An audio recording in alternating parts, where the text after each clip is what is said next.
You just got your PR. You have your SIN number. You are opening bank accounts and someone tells you, open a TFSA, open an RRSP, open an FHSA. But which one do you actually open first? And do the rules work differently for you as a new permanent resident? In the next 8 minutes, I'll give you a clear, PR-specific framework so you never waste $1 in the wrong account. Let's break it down.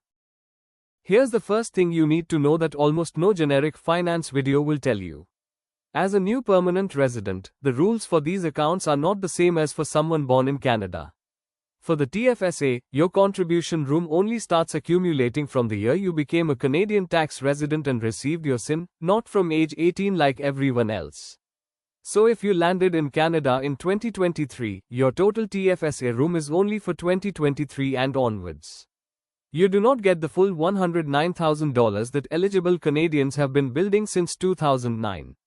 Trying to contribute that full amount would trigger a penalty tax of 1% every single month on the excess. This matters. Let's go account by account.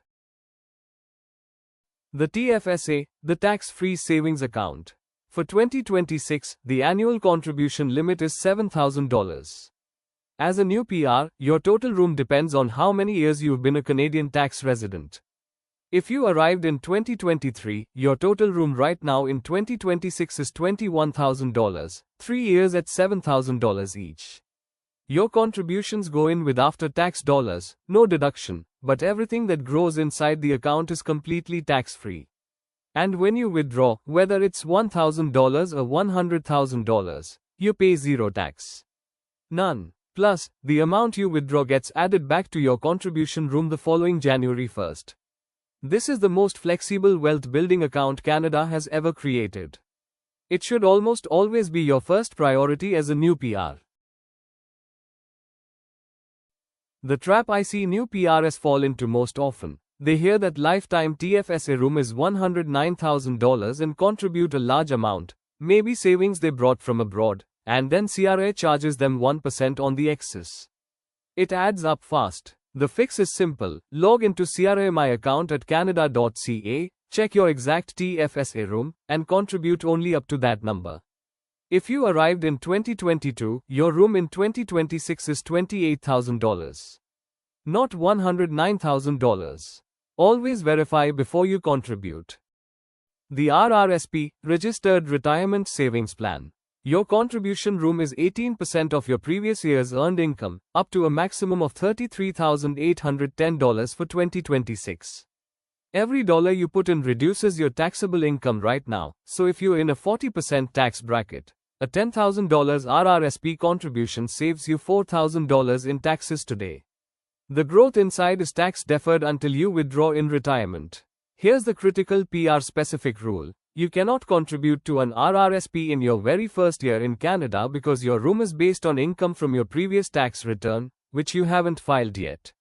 Your first RRSP contribution room appears after you file your first Canadian tax return. For most new PRs, the RRSP becomes powerful in year 2 and beyond, especially as your income grows. The FHSA, First Home Savings Account, is genuinely one of the best financial tools the Canadian government has ever created, and most new PRs don't even know it exists. You can contribute $8,000 per year, up to $40,000 lifetime. Your contributions are fully tax deductible, just like an RRSP. But when you withdraw to buy your first qualifying home, it's completely tax-free, just like a TFSA. You get both benefits in one account. As a new PR, if you haven't owned a home in Canada or in the past 4 years in any country, you are likely eligible. If buying a home in Canada is part of your plan, even in 3 or 5 years, you should open an FHSA as soon as possible. Why? Because unused room carries forward 1 year. The sooner you open it, the more room you accumulate. Let's put the 3 accounts side by side. The TFSA has a $7,000 annual limit, no lifetime cap, withdrawals are always tax-free, and it's available to you in your very first year as a PR.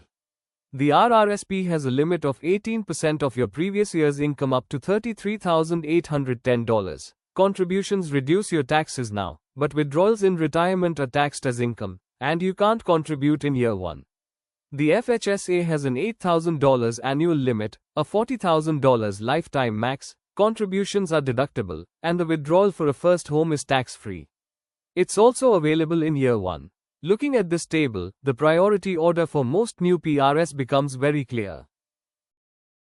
Here is the PR Wealth Lab account priority order. Step 1. If your employer offers an RRSP match, meaning they contribute money to your RRSP when you do, take it. That is free money and always comes first, no matter what. Step 2. Open your FHSA if you plan to buy a home. $8,000 per year, tax deductible and tax-free on withdrawal. Nothing beats this if homeownership is in your future. Step 3. Max your TFSA to your available room. Pure flexibility, zero tax on growth, zero tax on withdrawal, no income reporting.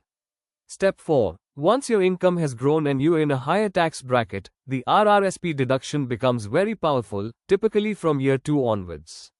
Step 5. If you've maxed all 3, a non-registered account is your next move. Most new PRs will never need to think about Step 5 in their first 5 years. Let's make this real. Meet Priya. She arrived in Canada in January 2024, got her SIN, and is a permanent resident. In year 1, 2024, Priya can open a TFSA and contribute up to $7,000. She can also open an FHSA and contribute up to $8,000, because she has never owned a home. That's $15,000 she can put into tax-advantaged accounts right away. She cannot contribute to an RRSP yet because she hasn't filed a Canadian tax return. Fast forward to 2026, year 3. Priya now has $21,000 in total TFSA room, $24,000 in FHSA room, and her RRSP is now open with room based on her 2025 income. She now has access to over $45,000 in registered account room. This is how the wealth building system stacks up over time for new PRs. The number one mistake I see new PRs make is waiting. They get busy with settling in, finding housing, starting work, and they delay opening these accounts for a year or 2. Here's the problem. Every year you delay as contribution room you can never get back on the FHSA. The FHSA has a $40,000 lifetime cap. Every year you don't open it, that's $8,000 in room you've lost forever. Open the FHSA the moment you are eligible. Open the TFSA immediately. And critically, don't just leave the money sitting as cash inside the account.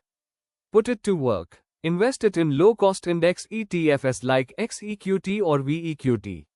An empty account earning 0% is not a wealth-building strategy. Here's what to take away.